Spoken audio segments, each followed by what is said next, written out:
Hey everybody, so again, my name is Jasmine, and today for my digital ethos assignment, what I'm going to do is just talk about somebody that really means a lot to me.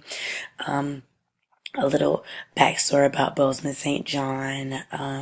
When I was in New York for my internship, we actually had one of our execs. She actually came from BET, so Black Entertainment Television, and she had, had a one-on-one with me, and we kind of just talked and consulted. And one thing that she said was, look up someone named Bozeman St. John. And I looked her up and I Googled her, and I was absolutely in love with her from the second I saw her. So this is actually, something that I was really excited to do. Like when I read the prompt, I was really excited to do it. So I'm really excited to tell you a little bit about her and her digital presence. So, first, I just want to start off with her LinkedIn page. Also, sorry about my voice. It's a little gone today. I've been working a lot. But again, her name is Bozeman St. John. She's a marketing executive. So now she works for Endeavor. So that's the company that's in charge of UFC, IMG, Miss Universe, all the above. Prior to that, what made her like the most famous was she was the chief brand officer for Uber. So for about a year and a month, she served for Uber, which was huge. And, she's this like really prevalent Black woman. She's like really, in tune with herself. And I just absolutely love it. And before that, even cooler, even though I didn't think you could get much cooler than Uber, she actually was the head of global consumer marketing for Apple. And then she worked with a little bit with Pepsi. So that's just a little bit of her background on LinkedIn. And she went to Wesleyan University and got her Bachelor of Arts in African American Studies and English. So a go-getter.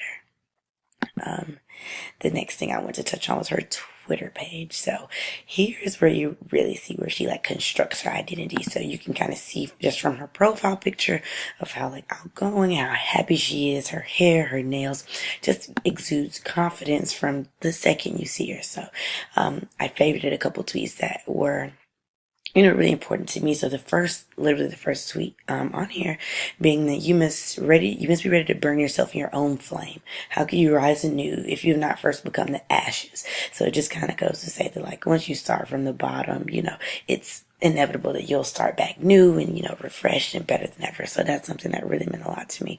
And I think that's something that also goes to speak for her character and just how she uses this quote. It just goes to show you how supportive and how like proactive she is, not only in, the Black community, but just in the community in general, and the community of women, just overall exuding so much confidence. Another tweet that meant a lot to me was she talks about her last day in Uber. So, she recently quit Uber to join her new job, and she says that the Forbes list honored her with the list of most influential CMOs. So that to be on your Twitter page just kind of goes to like, build that credibility to say, hey, I am so confident, but I'm also a professional.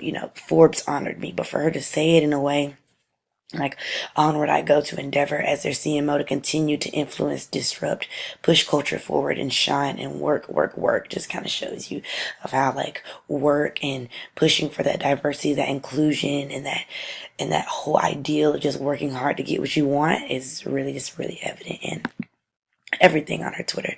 And one last thing I wanted to say was, you see how much of an influence she has just from this tweet alone. So it says, thank you. And in her Twitter name, it says, your legacy and impact to Uber will live on for a long time. You made us a better place. And she says, thank you, Bo, and yours will continue to have an impact. I'm with you, sister. So just showing that unity and that solidarity in the community, and just showing that even though I am leaving this job as a professional, I'm still here and supporting all your endeavors and everyone, that's ever been a part of anything. So that really means a lot to me. So the next thing I did was, check out her Facebook. So here I know that we talked a little bit about in Pullman's article about the using of space, and I just think that this was really good here because even though Facebook has like a really set, structure of things, you can also see it's filled with visuals, filled with pictures and quotes and comments, and I think that really stood out to me and just shows me that, although I am a professional and I do work in a professional work environment, these things are important to me.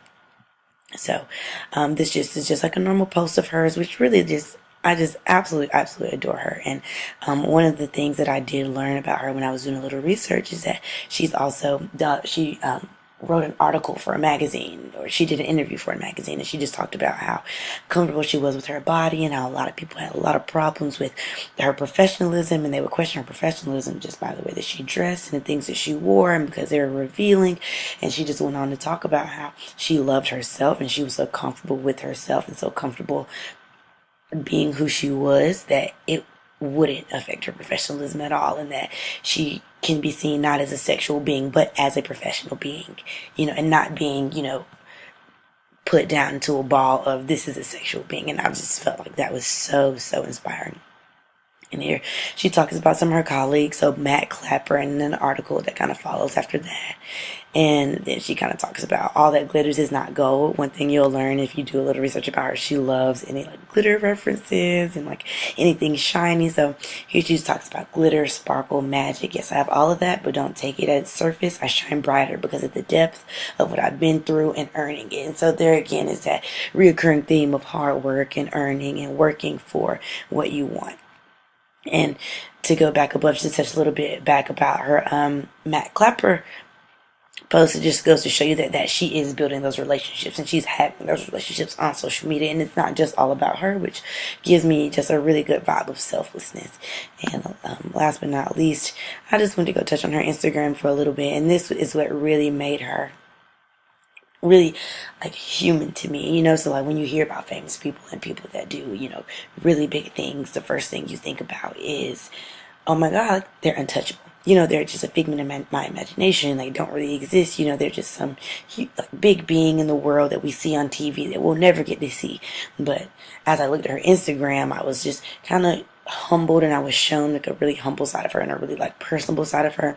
So just like anyone, she posts on Instagram just like me, and it kind of makes it seem like, okay, well, maybe this future isn't so far, out of reach for me. Maybe one day I could be, the CMO of Uber. And it just made everything seem so feasible. So here she says like bees to honey, and she's just, you really, showing off her curves, showing off her body shape, and just embracing her hair and embracing like everything she is. And I think that's something that's like really, really important to me. And another thing she shows on her Instagram, just this picture of her, and sorry, it's actually a video that when she talks about, when she's speaking fearlessness on behalf of the sisters, when she was honored with the BET Her Awards, which are awards that go to honor Black women that have done a lot in the community and that go forth and do a lot with the world. And so just to look at that, this goes to show you about how successful her ethos is, because one thing that I know from being a communications major and also an advertising major is that consistency is key, and to have a consistent, social media throughout. So things that you find on your Instagram, they don't have to be exactly the same, but you want to keep pretty consistent content back and forth. And that's a lot of things. This same thing was on her Twitter when she won a Cannes Lion Award for this commercial, when she talks about we will never shut up and dribble. We won't just give up our voices because of the things that we love. Like, we still have a voice, we have a platform, and we are entitled to our own opinions. So that's just a little bit about Bozeman St. John. Absolutely a wonderful person to just look at, to just, want to emulate. I feel like her images and her videos are really just used to show about how self-confident she is and how happy she is to be her. And I know just even in her bio, she goes like redefining badassery. She's just a really, really influential individual. And, hopefully I want to be that influential to someone one day as well. I want to be a powerful Black woman that gives back to the community, to show us that, you are not limited to a healthcare position, or you're not limited to being a lawyer or a doctor. You can be whatever you want to be. You can be the chief marketing officer at Google. You can be the chief brand officer at Apple. I want to show not just young Black women, but young women in general, that the sky is the limits and all you really have to do is reach. So thank you so much for letting me talk about Bozeman St. John, and this is my digital ethos assignment.